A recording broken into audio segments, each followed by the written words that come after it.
Sabay-sabay natin alamin ang mga kaganapan na nangyayari sa ating bansa.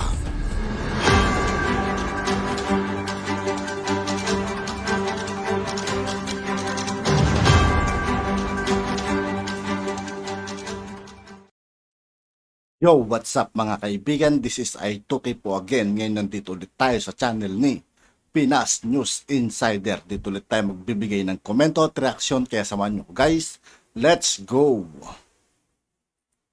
Ito ang balita ngayon. Trending ngayon sa mundo ng social media. Ang di umano'y balitang Senador Risa Hontiveros.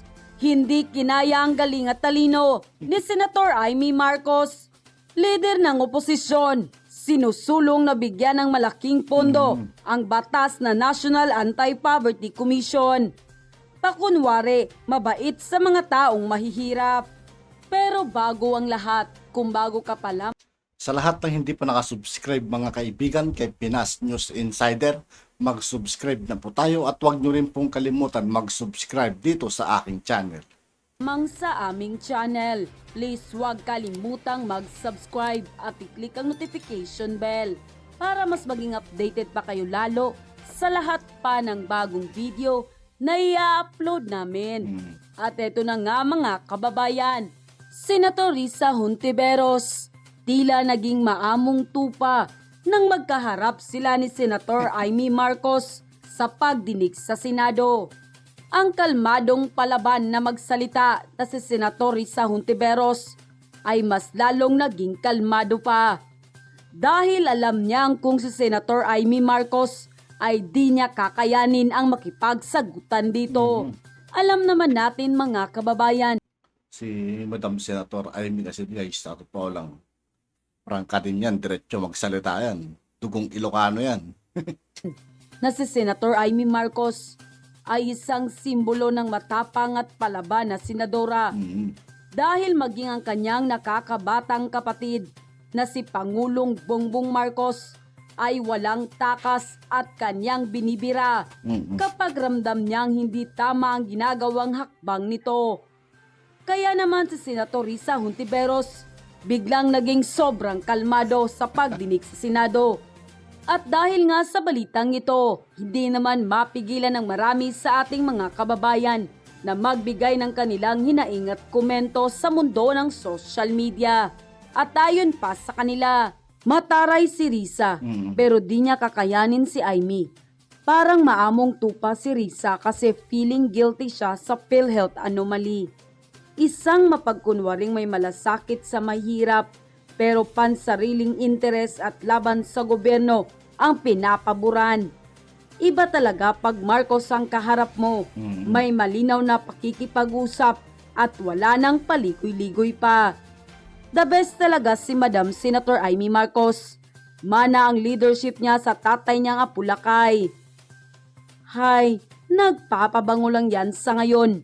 Kasi wala nang kakampi na dilawan dyan sa Senado. Tama. Kung dilaw, idilaw pa din sa bandang huli. Nagkukunwari lang yang Hontiveros na mabait dahil di niya kaya si Senator Amy Marcos. Di ka makaporma kay Manang Amy Risa, nginig ang tumbong mo kay Senator Amy Marcos. And go. Naka-hold over lang sila from the previous administration. Wala naman natatanggal, kaya't yung mga programa, sige pa rin. Hindi naman nauudlot, hindi naman napapara. Yun nga lang, walang makabagong pinuno, kaya't kinakailangan talaga ma-appoint na sa lalong madaling panahon. Opo. Salamat Madam Chair, Mr. President. Talagang importante yung renewal palagi, hindi lang ng mga institusyon or commission, pero at yung mga programa niya, kundi nga yung mga tao sa loob nila. So, as a follow-up question, magkano po sa NAPSI budget para sa 2023 ang allotted sa pagdaos ng National Sectoral Assembly? At kung may funding na allocated, itong National Sectoral Assembly po ba ay may intensyon na maghalal ng bagong set ng sectoral councils at pagkatapos pumili magnomina ng mga sectoral representatives? At kailan po natin inaasahan itong bagong grupo ng sectoral councils at representatives sa NAPSI? Yes. Ang totoo, itong National Sectoral Assembly, walang budget na linoloob ang sa NAPSI. Hinihingi lang ito sa Office of the President.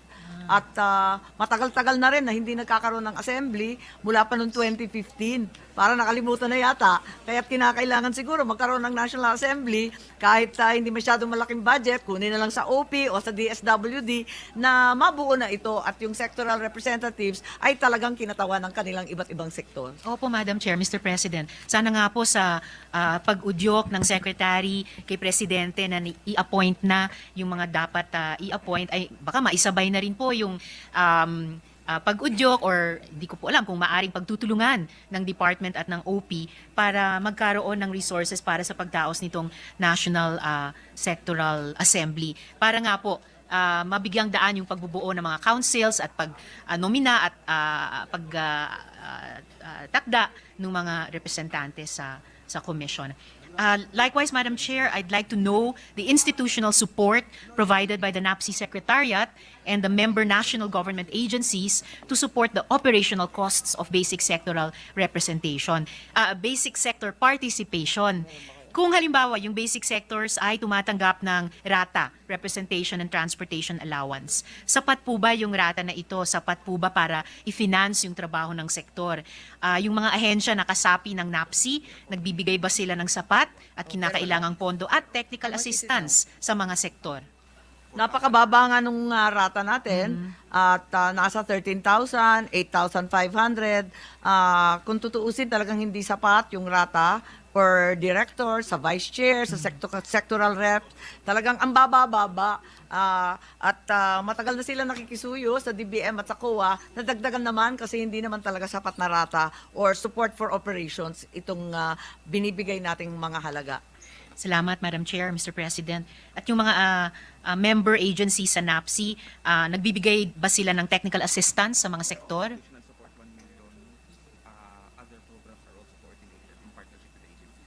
Yes, meron naman silang budget kahit papano for institutional support, capacity building, training, and so on. 1 million nga lang per year for all the different sectors. Wow. Noted, Madam Chair, Mr. President. Huling tanong ko na lamang po sa NAPSI. Section 7, parenthesis 8 of RA 8425 mandates the NAPSI to submit an annual report to Congress, including but not limited to all aspects of its operations and program and project implementation, financial status, and other relevant data. Maaari po bang itanong sa committee chair kung itong mga probisyon ay substantially complied with by the NAPSI Secretariat at kung ang komite ay nakatanggap ng anumang mga ulat at kung oo, maaari po bang makahingi ng kopya ng mga ulat na ito? Yes, taon-taon naman daw sila nagsasubmit. Yung huli daw nung Marso ng 2022. Salamat Pero hihingi po tayo ng kopya kasi Yes. ako mismo hindi ko pa nakikita. Alright. Maraming salamat, Madam Chair, Mr. President, at aasahan ko rin po na this representation at yung iba pa pong mga kasama ay makatanggap din ng kopya para din po mas magabayan tayong lahat paano i-oversee yung pagpapatupad ng NAPSI nung batas niya at masuportahan ng maayos o magabayan o maitulak ang komisyon kaugnay ng annual budget exercises natin. So, huling maikling manifestation na lamang po, Mr. President, Madam Chair, without prejudice to the work of the NAPSI, especially the basic sectors, I was asking that question or these questions as I feel that despite its important mandate, NAPSI is being neglected and marginalized as a government instrumentality in our fight against poverty.